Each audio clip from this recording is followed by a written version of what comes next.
Rahul ji zero check कर लीजिए, 1-0 और भी। ये कांग्रेस की सीटों की बात नहीं है, आपदा की लूट की खुली छूट। जो लूट और भ्रष्टाचार चारों ओर फैला था, दिल्ली में कमल का फूल खिलाया था। मोदी जी के विकास का मार्ग चुना है। कोई टैक्स नहीं लगेगा, इनकम टैक्स नहीं लगेगा। अब तो थोड़ा चेहरे पे मुस्कुराहट लाइए, पूरा देश खुश है भाई। Rahul ji calls it as a band aid budget. आज मोदी सरकार का बजट नेशनल वेलफेयर के लिए, नेशनल वेलफेयर के लिए। धन्यवाद सभापति महोदय।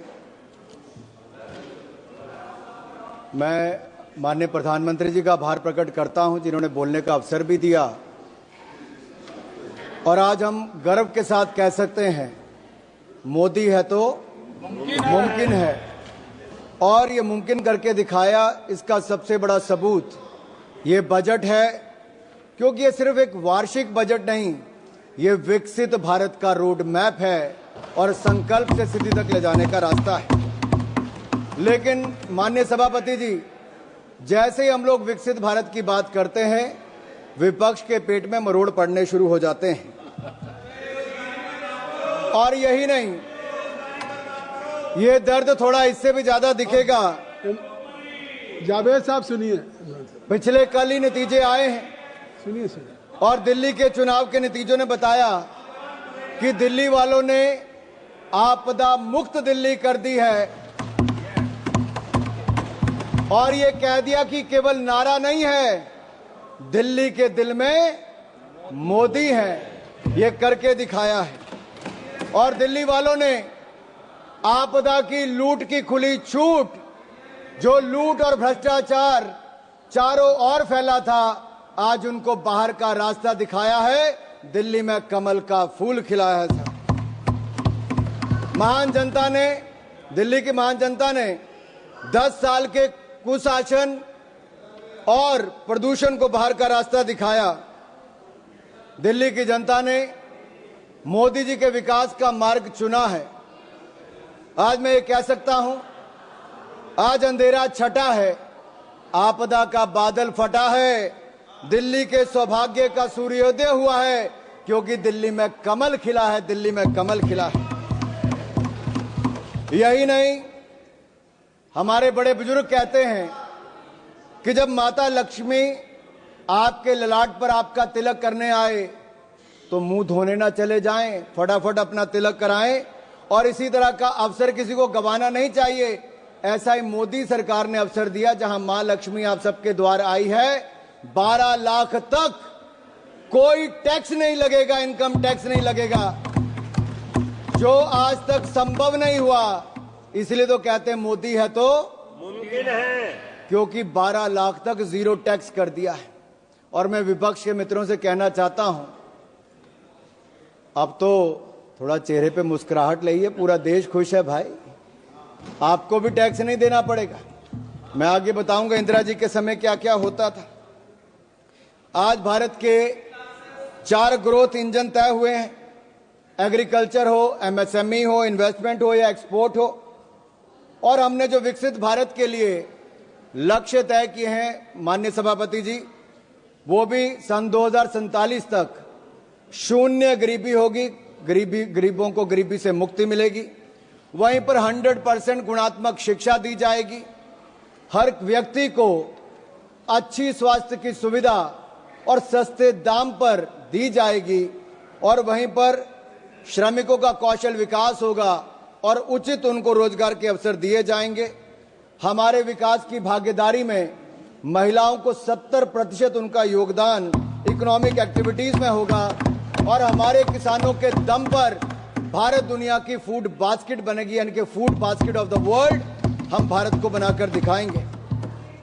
माननीय सभापति जी, हमारा मानना है, मध्यम वर्ग खुश तो देश खुश, किसान का सम्मान तो देश का सम्मान, गरीब का भला तो देश का भला।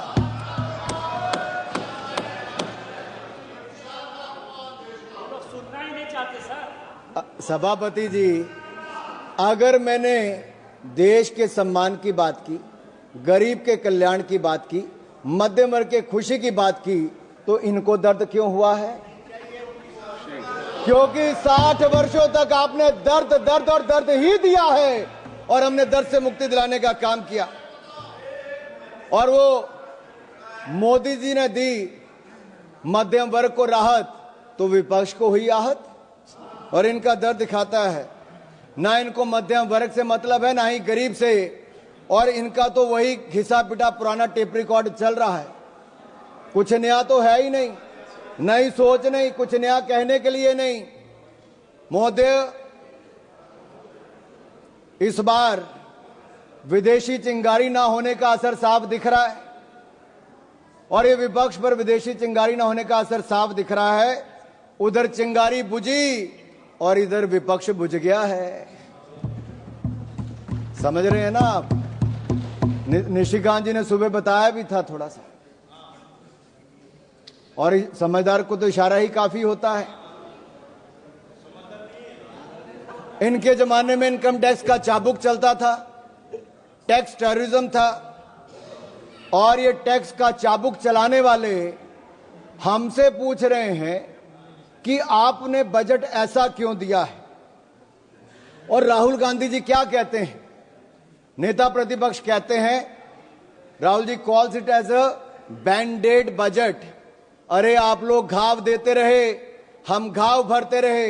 Late me say this is not a bandage budget, this is a booster budget, this is a booster budget, this is a booster shot. और जो कहते हैं कि पैराडाइम शिफ्ट की बात करते हैं, माननीय सभापति जी, मैं कहना चाहता हूं पैराडाइम शिफ्ट तो आया है। यूपीए के समय स्कैम भारत था, आपके समय 2G स्कैम हो, कॉमनवेल्थ गेम्स स्कैम हो, अंतरिक्ष देवास स्कैम हो, कोल स्कैम हो, अगस्ता वेस्टलैंड स्कैम हो, स्कैम पर स्कैम था। और ये स्कैम भारत से आज सक्षम भारत की ओर कोई लेकर आया है तो नरेंद्र मोदी जी लेकर आए हैं। आज हम बात करते हैं एस्पिरेशनल इंडिया की, स्टार्टअप इंडिया की, विकसित इंडिया की, खेलो इंडिया की। अभी दयानिधि मारन जी खेलो इंडिया की बात कर रहे थे। वो अपने राज्य के खेल मंत्री की बात तो की, ये नहीं बताया कि मोदी जी ने खेलो इंडिया दिया था और तमिलनाडु में कराने का निर्णय हमने लिया था। उस समय मैं ही खेल मंत्री था, मोदी जी ने लिया था। And let me say this to each and everyone, aspirational India will not sit until we make India विकसित। और ये विकसित भारत हम बनाकर रहेंगे। हमारी एक नहीं अनेक योजनाएं उसी दिशा में है। कांग्रेस के समय जब बजट था तो एक फैमिली के वेलफेयर के लिए था। आज मोदी सरकार का बजट नेशनल वेलफेयर के लिए, नेशनल वेलफेयर के लिए। इनके लिए परिवार प्राथमिकता थी, हमारे लिए देश प्राथमिकता है। और इसीलिए आज लगातार हम लोग आगे बढ़ रहे हैं। मुझे पता है आप लोग मिडिल क्लास के नाम पे, आपके चेहरे पे दर्द क्यों दिखा। ये दर्द जो झलका है ना साहब इनका, इनके लिए मिडिल क्लास के वर्ग, टैक्स पेयर, इनकी तिजोरी भरने वाला था। टैक्स तो मिडिल क्लास देता था, घोटालों में कांग्रेसी पैसा खा जाते थे, एक के बाद दूसरा स्कैम करके दिखाते थे। इन लोगों के लिए मिडिल क्लास इनकी तिजोरी भरने वाला है। हमारे लिए मोदी जी के लिए मिडिल क्लास ग्रोथ पार्टनर है, देश के विकास का भागीदार है। इनके समय टैक्स टेररिज्म था, टैक्स कलेक्शन, उस पर प्रेशर बनाया जाता था। हमारे समय टैक्स में राहत दी जाती है और साथ ही साथ टैक्स कलेक्शन बढ़ाकर भी दिया जाता है। One nation one tax, GST लाने का किसी में दम था तो प्रधानमंत्री नरेंद्र मोदी जी लेकर आए। आज रिकॉर्ड जीएसटी कलेक्शन है साहब, 1,75,000 करोड़ रुपया औसतन हर महीने का टैक्स कलेक्शन है। उसका सबसे बड़ा लाभ राज्य की सरकारों को मिल रहा है। और यह बजट केवल जीडीपी का आंकड़ा नहीं, या मैं कहूं जीडीपी का नहीं, जो ग्रॉस डोमेस्टिक प्रोडक्ट आप कहते हैं वो नहीं, ये जीडीपी हमारे लिए है गरीब, देशभक्ति और प्रगति। जीडीपी गरीब, देशभक्ति और प्रगति इनके लिए है। मिडिल क्लास का पैसा अब कांग्रेस के खाते भरने के लिए नहीं, मिडिल क्लास के अपने खाते में जाएगा। क्योंकि मिडिल क्लास के भाई और बहनों, अब आपको 12 लाख तक कोई टैक्स नहीं देना पड़ेगा, आपको टैक्स मुक्त कर दिया जाएगा। राहुल जी जीरो चेक कर लीजिए, एक जीरो और भी है। अच्छा, सुप्रिया जी नहीं दिखाता, चलो सुप्रिया जी ने कहा मैं नहीं दिखाता। ये कांग्रेस की सीटों की बात नहीं है, मैंने छोड़ दिया सुप्रिया जी। सुप्रिया जी वो रेफरेंस सुप्रिया जी, अगर आपको लगता है कि हमने मध्यम वर्ग के लिए 0% टैक्स किया है 12 लाख तक, अगर आपको लगता है दर्द हुआ है, आपको इससे खुशी नहीं है, तो आपकी खुशी से ज्यादा हमें देश के करोड़ों मध्य वर्ग के चेहरे पे खुशी दिखती है, क्योंकि ये देश के विकास में एक बड़ा योगदान देने वाली। ये जीरो गिनने की बात आप उनको मत एड्रेस करिए, आप इधर एड्रेस। माननीय सभापति जी, ये जीरो चेक करने की बात मैंने राहुल गांधी जी से की, और वो आपने रेफरेंस दिया है, और मैंने रेफरेंस दिया है, और मैं आप सबके सामने पूछ, माननीय सभापति जी, सन 2014 के लोकसभा चुनाव दिल्ली की जनता ने कांग्रेस को कितनी सीटें दी? 2015 के विधानसभा में कांग्रेस को कितनी सीटें दी? 2019 के लोकसभा में कितनी सीटें दी? 2020 के विधानसभा में कितनी सीटें दी? 2024 के लोकसभा में कितनी सीटें दी? 2025 के विधानसभा में कितनी सीटें दी? अगर ये जीरो का रिकॉर्ड बनाने का काम किसी ने किया है तो राहुल जी के नेतृत्व में कांग्रेस पार्टी ने किया है। आप नहीं, nothing will go on record, nothing will go on record. Sir, ये दिल्ली वालों ने तो कांग्रेस को बड़ा जीरो दे दिया, अब बंगाल में भी तृणमूल का जीरो होने वाला है।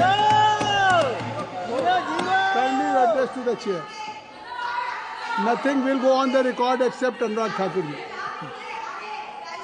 Please you address. सर, मैं मध्य वर्ग पर टैक्स की बात कर रहा था। सर, मेरा तो उस समय जन्म भी नहीं हुआ था, लेकिन 28 फरवरी 1970, सर मैं जून 1975 की बात नहीं कर रहा जब इंदिरा जी ने इमरजेंसी लगाई थी, मैं 28 फरवरी 1970 की बात करता हूं जब इंदिरा गांधी जी ने बड़ी निर्ममता के साथ इस देश के सामने मिडिल क्लास पर टैक्स लगाने की घोषणा की थी। और मैं एक टेप लाया हूं, मैं सुना दूं आपके सामने, इंदिरा जी का भाषण सुनाऊं थोड़ा सा? क्या था? नहीं, जमा कर दीजिए, नहीं जमा कर, आप जमा कर दीजिए। नहीं, इनमें से बहुत सारे नहीं, आप सर, इंदिरा जी ने आप नहीं सर, ये कांग्रेस पार्टी, कहां मैं इजाजत दे रहा हूं? आप बढ़िए। सर, कांग्रेस चाहती है कि इंदिरा जी की टेप ना चले, नियम कहता है कि ना चले, लेकिन मैं आंकड़ा जरूर बताना चाहता हूं कि कैसे इंदिरा जी ने एक और तो इमरजेंसी लगाकर काला अध्याय दिया, लेकिन दूसरा 28 फरवरी 1970 को सरकार के टैक्स स्ट्रक्चर को देख लीजिए, जहां पर कमाई करने वाले जिनको दिन रात मेहनत करते थे उनको डायरेक्ट टैक्स 97.5% लगा दिया गया था, 97.5% टैक्स लगा दिया था। और सर, मैं सुप्रिया जी से पूछना चाहता हूं, मनीष तिवारी जी और अन्य विपक्ष के नेताओं से पूछना चाहता हूं, उस समय का 97.5% टैक्स ठीक था या आज नरेंद्र मोदी जी की सरकार में जीरो टैक्स ठीक है? जीरो। उस समय 5000 के बाद इतना टैक्स लग जाता था।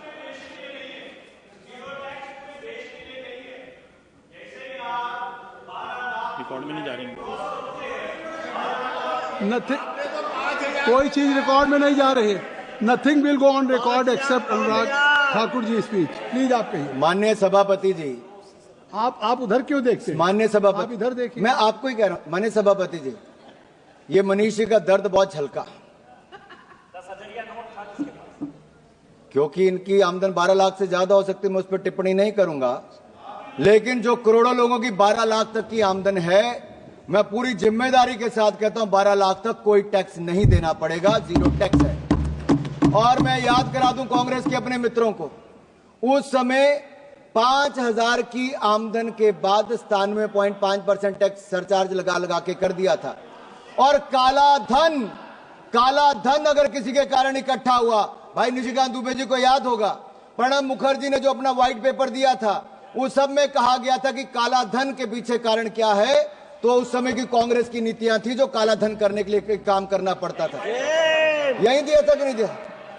अगर ये सब इनके समय, सर हम तो देश के लोगों को ईमानदारी से टैक्स देने की बात कर रहे हैं और देश के टैक्स पेयर का धन्यवाद करते हैं, वो ईमानदारी से टैक्स दे रहे हैं, तो आज जाकर जनता को पक्का मकान भी मिल रहा है, शौचालय भी मिल रहा है, पानी भी मिल रहा है, अनाज भी मिल रहा है। ये मिल रहा है क्योंकि एक ईमानदार सरकार नरेंद्र मोदी जी के नेतृत्व में चल रही है।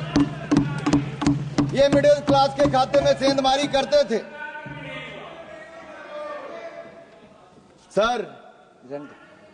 सर लीडर ऑफ ऑपोजिशन है नहीं, शायद वो आलोपित हो गए हैं, मैं इस पे नहीं कहूंगा।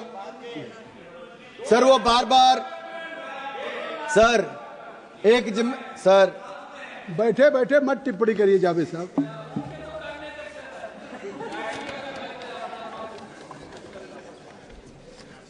सर मुझे एक दो बातें यहां पे जरूर कहनी है। मैंने मध्यम वर्ग की बात की, लेकिन गरीब की बात जरूर करूंगा। सर एक राजनीतिक दल ऐसा है जिनके पहले प्रधानमंत्री से लेके मोदी जी से पहले के प्रधानमंत्री, यानी कि नेहरू जी से लेके मनमोहन सिंह जी तक, इन सब लोगों ने गरीबी हटाओ का नारा लगाया, गरीबों को छलने का काम किया और गरीबों के लिए गड्ढे खोदने का काम किया। लेकिन एक गरीब मां के बेटे नरेंद्र मोदी जी ने मात्र 10 वर्षों में कर दिखाया जो आप 60 साल में नहीं कर पाए। 4 करोड़ गरीबों को पक्के मकान बनाकर दे दिए और 3 करोड़ पक्के और मकान मंजूर कर दिए। लेकिन इनके किसी सांसद की सदस्यता जाने पर जब मकान खाली करने को कहा जाता है तो इनका दर्द तब झलकता है कि मकान खाली कर दिया, मकान नहीं है। आप सोचो 70 साल तक वो लोग कितने अपने मकान को छोड़ना पड़ता था, और मोदी जी ने तो 25 करोड़ गरीबों को मल्टी डायमेंशनल पॉवर्टी लाइन से बाहर निकाला है। ये अपने आप में दुनिया कहती है कि क्या शानदार काम Narendra Modi. But sir, the people who have a habit to go overseas and speak in universities like Oxford, Cambridge, and they say poverty is a state of mind, तो इनके माइंड दिखते हैं, इनकी सोच दिखती क्या है। हमने विदेशी मानसिकता नहीं रखी, हमने देशी अपना जो तरीका है उससे काम किया, और जहां एक और हमने करोड़ों गरीबों को पक्का मकान बनाकर दिया। हमने संकल्प लिया है 2047 से पहले भारत को गरीबी मुक्त करेंगे, जीरो पॉवर्टी बाय 2047 करके दिखाएंगे। लेकिन सर कुछ लोगों की दिक्कत है, कुछ लोग अमेठी रायबरेली जाते हैं तो उनको तो झोंपड़ियां चाहिए थी, सड़कों पे लेटे हुए गरीब चाहिए थे, फोटो सेशन के लिए झोंपड़ी होनी बहुत जरूरी थी, वर्षों तक ये होती रही, कलावती चाहिए थी। अभी वो पिछली बार जरा साउथ से आके वापस नॉर्थ में आए तो पूछ रहे थे झोंपड़ी कोई मिली नहीं, फोटो सेशन कहां करवाएंगे। तो वहां के लोगों ने कहा भाई नरेंद्र मोदी की सरकार ने पिछले 10 सालों में यहां के लाखों गरीबों के लिए पक्का मकान बनाकर दे दिया। अब उनको समृद्धि और स्वाभिमान के साथ जीना सिखा दिया है, और गरीबी रेखा के पार ले जाने का काम नरेंद्र मोदी जी की सरकार ने किया। मैं तो इतना ही कहूंगा, आपने गरीब और गुरमत में उनको रखा। सर मुझे जो एक दो बातें यहां पर और करनी है, मैं इतना ही कहूंगा सभापति जी, विपक्ष की बातों में सच का अभाव है क्योंकि झूठ बोलना तो इनका स्वभाव है। और मैं आंकड़े देकर बताता हूं, अगर इनकी 2014 में 16 आईआईटी थे, आज बढ़कर 23 हो गए, 13 आईएम थे, आज बढ़कर 21 हो गए, 9 ट्रिपल आईटी थे वो 25 हो गए, 7 एम्स थे 24 हो गए, 308 मेडिकल कॉलेज थे 760 हो गए, 740 यूनिवर्सिटी थी 1200 यूनिवर्सिटी हो गई, 74 एयरपोर्ट थे 160 एयरपोर्ट हो गए, 91,287 किलोमीटर नेशनल हाईवे था जो आज बढ़कर 1,50,000 किलोमीटर से ज्यादा हो गया। ग्रामीण सड़कें 3,23,000 किलोमीटर थी, आज 7,60,000 किलोमीटर हो गई। 248 किलोमीटर मेट्रो था, आज 1,000 किलोमीटर होकर दुनिया का तीसरा बड़ा मेट्रो बन गया। हमारी बिजली का उत्पादन 247 गीगावाट से बढ़कर 447 गीगावाट हो गया। यही नहीं, हमारा देश जो 10वें नंबर की अर्थव्यवस्था था आज दुनिया की 5वीं बड़ी अर्थव्यवस्था बन गया है, और अगले 3 सालों में दुनिया की तीसरी बड़ी अर्थव्यवस्था बन जाएगा। जो कहते थे कि बजट कहां बढ़ा है, माननीय सभापति जी, डिफेंस का बजट 2013-14 में 2,03,499 करोड़ था, जो रिकॉर्ड बढ़कर 6,81,210 करोड़ रुपया हो गया। यही नहीं, सड़कें बनाने का, रोड ट्रांसपोर्ट का बजट इनके समय 25,476 करोड़ था, जो बढ़कर 2,87,000 करोड़ हो गया। रेलवे 27,000 करोड़ से बढ़कर 2,55,000 करोड़ कर दिया। होम अफेयर्स 53,371 करोड़ से बढ़कर 2,33,211 करोड़ हो गया। और यही नहीं, एग्रीकल्चर 17,395 करोड़ से बढ़कर किसानों के लिए 1,37,757 करोड़ हो गया। शिक्षा का बजट भी 71,000 करोड़ से बढ़ाकर 1,28,000 करोड़ से ज्यादा हो गया। और अच्छे स्वास्थ्य की सुविधाएं 27,000 करोड़ से बढ़ाकर आज लगभग 99,900 करोड़ हो गया। अनुप्रिया जी यहां पर बैठी हैं, MOS हेल्थ। और मैं यही नहीं, आपको कुछ आंकड़े और भी रखना चाहता हूं, लेकिन उससे पहले एक दो बातें मैं और करूंगा। जहां एक और गरीबों के उत्थान के लिए हमने काम किया है, वहीं पर न्यूक्लियर एनर्जी मिशन के लिए 2047 तक 100 गीगावाट हमारी कैपेसिटी हो, तो न्यूक्लियर पावर कैपेसिटी प्राप्त करने के लिए स्मॉल मॉड्यूलर रिएक्टर के निर्माण के लिए 20,000 करोड़ रुपए का प्रावधान भी किया है। और सन 2033 तक हमारे 5 इंडिजिनियस स्मॉल मॉड्यूलर रिएक्टर बनकर तैयार हो जाएंगे। यही नहीं सर, विपक्ष के कुछ नेताओं ने और विशेष तौर पर राहुल गांधी जी ने कहा कि उनको कुछ दिखता नहीं है। सर, ना उनको युवा दिखते हैं, ना युवाओं की उद्यमिता दिखती है। और मैं यही नहीं, ये लोग आइवरी टावर में रहते हैं, जहां खड़े वहीं के वहीं खड़े हैं। इनकी एक अलग अपनी दुनिया है साहब। ये ठहरे हुए पानी की तरह हैं, जिनको सड़ना मंजूर है लेकिन प्रवाहित होना मंजूर नहीं है। हमने तो मोदी जी के नेतृत्व में जो अभी आंकड़े बताए कि 2014 में भारत कहां था और आज 2025 में भारत कहां है। यही नहीं, हमारे युवाओं के पास नए आइडियाज हैं, इनोवेशन है, रेजोल्यूशन है, सॉल्यूशन है। लेकिन मैं एक सवाल इनसे पूछता हूं, 2014 से पहले स्टार्टअप कहां था? मोदी जी को युवाओं पर विश्वास था तो स्टार्टअप इंडिया लेकर आए। आज जितने कांग्रेस के सांसदों की आंकड़ा नहीं है ना, उससे ज्यादा भारत के यूनिकॉर्न का आंकड़ा 117 यूनिकॉर्न आज भारत में है। लेकिन कांग्रेस तो एक ही को स्टार्टअप करने में लगी रही। साहब, कितनी बार लॉन्च किया, ऐसा स्टार्टअप था कि वो पास ही नहीं हो पाया, बार बार फेल हो गया। और यही नहीं, अब तो हमारा प्रयास है, जहां एक और 1.5 लाख से ज्यादा स्टार्टअप्स बन गई। फर्स्ट टाइम एंटरप्रेन्योर्स की कैटेगरी के लिए जहां 5 लाख महिलाओं को, SC ST को अब 2 करोड़ रुपए तक का टर्म लोन देने का काम मोदी सरकार करेगी। एक बहुत बड़ा कदम। इससे पहले मुद्रा योजना हो, स्वनिधि हो या emergency credit line guarantee scheme हो, इन सब के माध्यम से बैंकों ने शानदार काम किया। लेकिन यूपीए के समय पॉलिसी पैरालिसिस तो थी, साथ में फोन बैंकिंग भी थी। क्योंकि मनीष ने अभी कहा कि पॉलिसी पैरालिसिस इनके समय था, फोन बैंकिंग भी थी। 12 में से 11 बैंक घाटे में थे, PCA फ्रेमवर्क में थे। हम 4R लेकर आए और हमने बैंकों को सुधार किया। आज 12 के 12 बैंक मुनाफे में हैं। अकेला SBI 66,000 करोड़ रुपए का मुनाफा कमा रहा है सर, 66,000 करोड़ का। यही नहीं सर, अगर आप देखिए, हम सर, मुझे 4-5 मिनट में खत्म कर दूंगा sir. If today we have to say, we can say Congress is anti business, anti entrepreneur and anti youth party. Sir, मैं एक आपके माध्यम से देश समाज के सामने, संसद सदन के सामने एक बात रखना चाहता हूं। AI की बात की गई। क्या AI केवल आर्टिफिशियल इंटेलिजेंस की बात है? मोदी ने कहा हम तो एस्पिरेशनल इंडिया को आर्टिफिशियल इंटेलिजेंस के साथ जोड़कर देख रहे हैं। लेकिन AI एक एंटी इंडिया सोच के लिए भी है। सर, वो लोग जो सेंसेक्स के गिरने पर सेलिब्रेट करते हैं, झूमते हैं, जो फाइनेंशियल इंस्टीट्यूशन को डैमेज करने के लिए लगातार प्रयासरत रहते हैं, जो भारत के नुकसान करने की बार बार कोशिशें करते हैं, जो भारत को बदनाम करने का प्रयास करते हैं, क्या आपको लगता है देश के लोग कभी उनके साथ खड़े होंगे? ये AI जो है ना, एंटी इंडिया वाले, इनके साथ कभी कोई खड़ा नहीं होगा। और सर, एक गठबंधन भी बड़ा था। वो कहते हैं ना, 7 फेरे भी लेने हो तो सत्यता, समर्पण और प्रेम ना हो तो वो 7 जन्म का साथ भी नहीं चलता, 7 महीने भी नहीं चलता। और यही इंडी गठबंधन के साथ वो आज तार होता नजर आ रहा है। आज छोटे छोटे दल भी कांग्रेस को कहते हैं कि इनका नेतृत्व हमें नहीं चाहिए। यही नहीं सर, लीडर ऑफ ऑपोजिशन के लिए, नेता प्रतिपक्ष के लिए मैंने पहले भी कहा था कि नेता प्रतिपक्ष का पद, जिम्मेदारी और ईमानदारी का है, लेकिन इनसे जिम्मेदारी और ईमानदारी की उम्मीद करना वैसा ही है जैसे किसी बिल्ली को दूध की रखवाली करने के लिए बोल दो सर।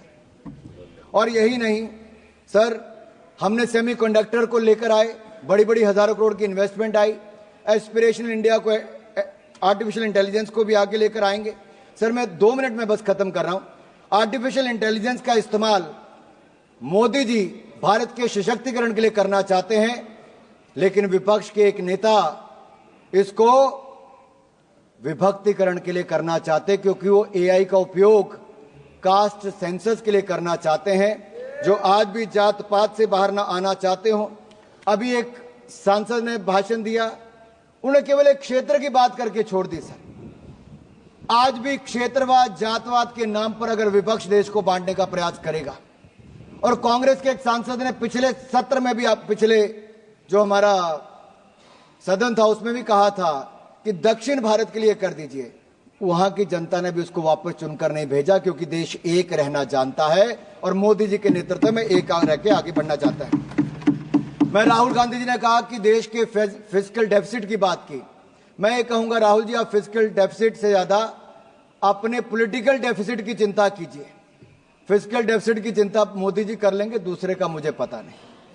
और यही नहीं सर, आज जो दिल्ली में केजरीवाल जी के साथ राहुल जी इल्लू इल्लू कर रहे थे ना, वो 70 में से 67 सीटों पर उनकी जमानत जब्त हो गई, खाता खुल नहीं पाया। और मैंने पहले भी कहा था, डबल डेटिंग करने वालों का हाल वो आज यहां पे नजर आ गया है। और राहुल गांधी जी के आइडियाज और विपक्ष के आइडिया को विपक्ष ने कृपया समाप्त, देश ने माना नहीं। सर ये आखिरी 2 लाइनें कह के मैं खत्म कर रहा हूं सर, क्योंकि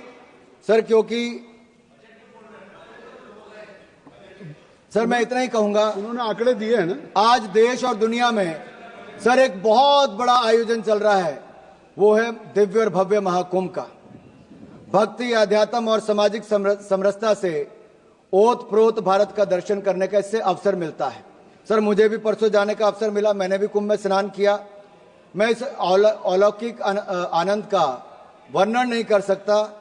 वैसे वहां के माहौल के बारे में एक बात जरूर मैं कर सकता हूं कि जात पात पूछे नहीं कोई, हरि को भजे सो हरि के होई। धन्यवाद। कहने के लिए सर, प्रयागराज में कुछ लोग कहते हैं कि उनके पुरखों ने, जैसे मान लीजिए जवाहरलाल नेहरू जी ने कुंभ में स्नान किया था, लेकिन आज की पीढ़ी जाने के लिए तैयार नहीं है।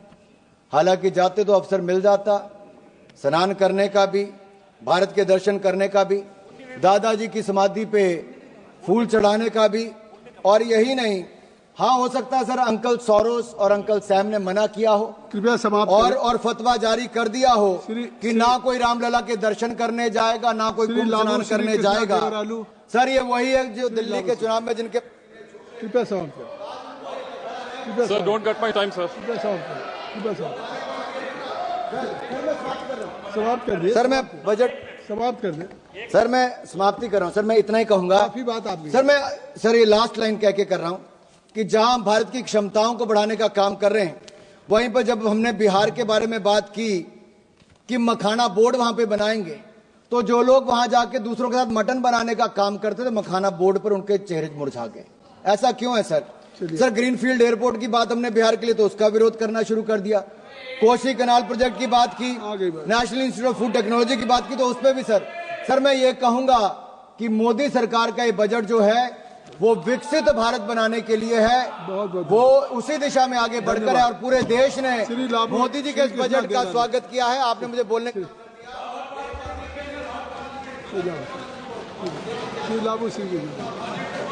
Sir thank you sir for allowing me to speak on union budget. Shri Labu Singh, Shri Labu, अब Labu Singh, let him conclude sir. आपकी लास्ट लाइन तो हो गई कई बार। सर लास्ट लाइन है सर, ये बजट एक फोर्स मल्टीप्लायर है। ये बजट बचत बढ़ाएगा, निवेश बढ़ाएगा, खपत बढ़ाएगा और विकास को भी तेजी से बढ़ाएगा। देश की नागरिकों की जेब में, उनके बैंक अकाउंट में पैसा बचाएगा और ये नागरिक मिलकर सब विकसित भारत का जवाब दे दिया। Shri लाबू Thank you sir for giving me opportunity to speak on the union budget sir. So what a change we are seeing in within 8 months sir. Last time ಹೆಚ್ಚಿನ ವಿಡಿಯೋಗಳಿಗೆ ಪ್ರತಿಧ್ವನಿ ಯೂಟ್ಯೂಬ್ ಚಾನೆಲ್ ಸಬ್ಸ್ಕ್ರೈಬ್ ಮಾಡಿ, ಬೆಲ್ ಐಕಾನ್ ಕ್ಲಿಕ್ ಮಾಡಿ.